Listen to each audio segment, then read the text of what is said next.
you very much, Prakash, and thank you very much, members, for allowing us to be here today in your club.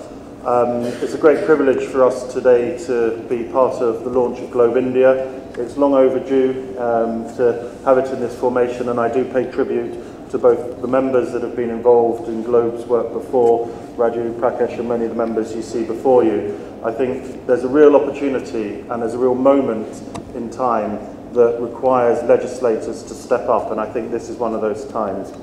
So my role is really just to give you a short brief on the legislation study which you have before you. The study is, if we could have the first slide, basically the study was commissioned by the Globe Legislators Forum of 120 legislators, and it's intended to be an inventory of climate legislation or key regulations and key policies in the 16 countries that we had engaged legislators.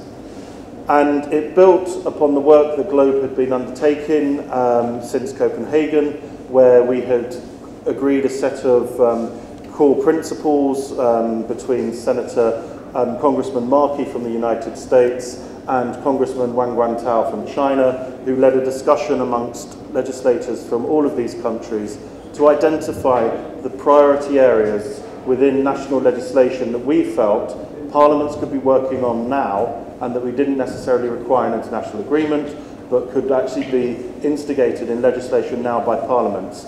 So to progress that discussion, it was decided we needed to identify exactly where the legislation, key regulations stood in countries.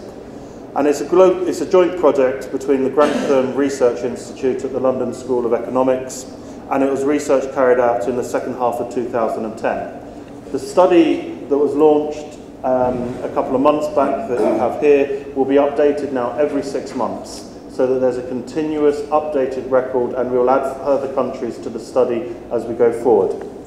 Next slide, please. The legislation covered, in terms of the definition, I mean, we looked at legislation or regulations and policies of similar status. We had to make judgments because not every country had clear legislative frameworks, but there were clear policies that we felt warranted reference in this study. And obviously that referred to climate change, but also related issues, low carbon policies, renewables, energy efficiency, forestry, transport and adaptation.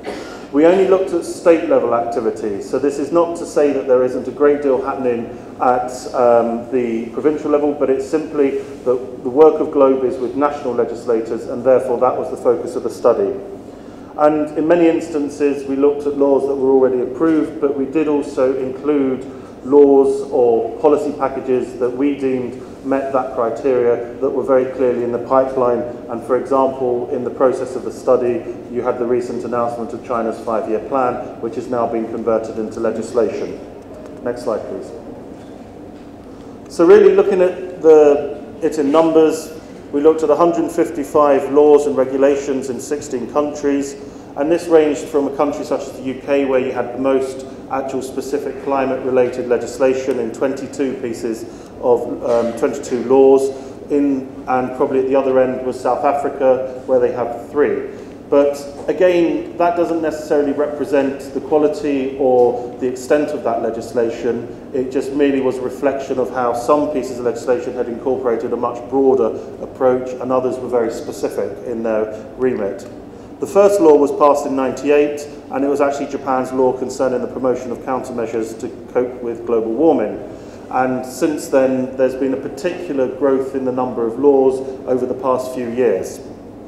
And really what's quite interesting is that we found that all countries had flagship climate legislation or laws or key policies, and usually integrated the measures across the government departments. Of course, the US is the notable exception, but the American Recovery and Reinvestment Act of 2009, we felt came closest to identifying a set of measures that could form, that qualified under the criteria that we'd outlined. Next slide, please. So looking at the motivation behind the laws in many countries, clearly the overriding factor was economic. And really energy security was the motivation behind the US measures. Korea was the green growth, and I think Korea's probably got the most comprehensive package of legislative measures where in reality they have attempted to reposition their whole economy. It wasn't simply about addressing climate change, it was about repositioning Korea as a supplier of major technologies and seeking to ensure that the markets that they're wanting to export to, that they were actually at the front of actually positioning their business to be able to benefit from the future low carbon markets. And really Korea is way out ahead in terms of the measures that they've enacted. They're now looking at developing a carbon market, and that's under consideration by the Parliament at the moment. But also access to climate finance was a key driver, in particular in Russia, but in Brazil and Indonesia. But it's also interesting that clearly countries that have hosted international processes or have been involved at key moments in such as the G8 or the UN process on climate has also been a stimulus for driving legislation at the national level, where countries have been very keen to demonstrate that there's action being taken within the national parliaments that can be shown very clearly as part of their chairmanship of the international processes. But also very importantly, vulnerability to climate change was a key driver for many countries, in particular China, the measures that we believe have been outlined in relation to India, but also very much the focus of South African legislation and the legislation that we know that they're also advising into other African countries. But also adaptation was a focus of European legislation, particularly in the UK, where you had measures within the legislation to adapt the UK to the effects of climate change. Next slide, please. So the regulatory approaches, these really differed between countries quite naturally, but emissions reduction is the main objective. Developed countries very much looking at adopting statutory emissions targets, and emerging markets more aspirational intensity-based targets. There was a clear technology focus in the United States to a certain extent, but also Germany was also a notable departure within the European model in terms of its approach to emissions reductions. Price instruments, pricing carbon, trading mechanisms were a key feature, particularly obviously within Europe where you have the European Emissions Trading Scheme, but it's a live debate in Korea and it's also an issue under consideration in China at the moment. But regulation, the key approach on energy efficiency, where clearly there's enormous gain to be made regardless of the climate debate to the efficiency of energy use within countries, was probably the unifying feature throughout all legislation. Next slide, please. And on this slide here, you see the coverage of the legislation, where the main focus is highlighted in green, the X is detailed coverage, and the 0 is some coverage, and the blank space is no coverage.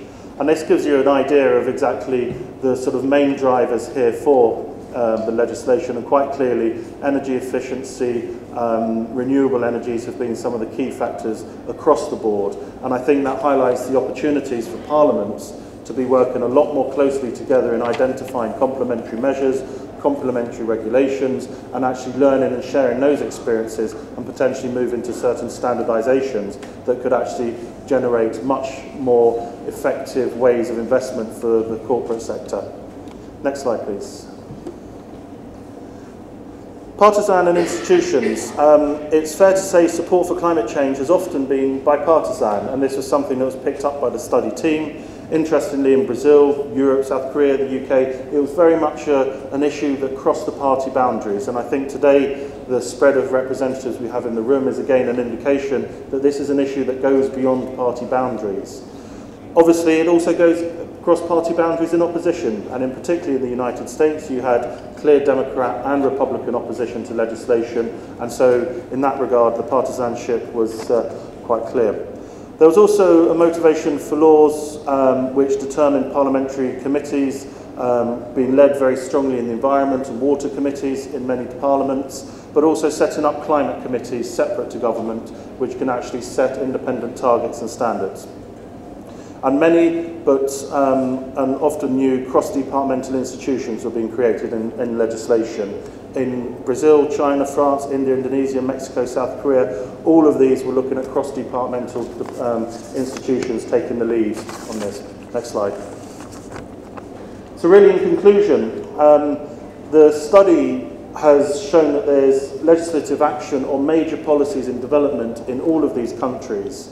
Clearly, those countries that have taken a more negative position in the international negotiations, in particular the US, there's been a limited action on climate, but the most interesting factor has been the amount of legislation or clear policy moving towards legislation in the major emerging economies. And I think this is one of the clearest messages from this report, that regardless of what's happening in the international process, you have a movement amongst legislators within parliaments, within the major emerging economies, that are starting to develop very serious, very comprehensive measures, ranging from efficiency to comprehensive climate legislation.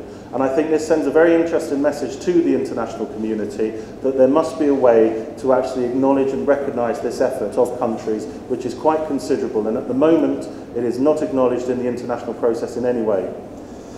The one key factor, though, is that if you take together all of this action, it's not enough to stabilise the climate on less than 2 degrees. And I think that's a clear message that a great deal more needs to be done if we're to achieve that target. And implementation of laws remains the critical issue. You can have all the legislation, unless it's implemented, it really is meaningless. So I think ensuring that there are mechanisms in which parliaments can continue to hold governments to account for the delivery of the legislation has been quite a key feature of some of the pieces of legislation moved forward, and I would hope would continue to be so.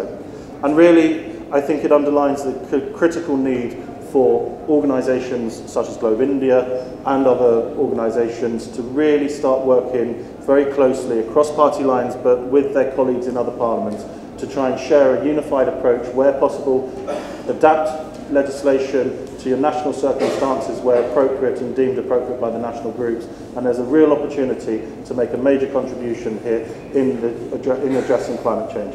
So that's the study. It's online. The next version will be released in Durban, where we'll have the addition of Australia, and that will be released at the Globe Forum that will take place in the South African National Assembly on the 3rd and 4th of December. Thank you very much.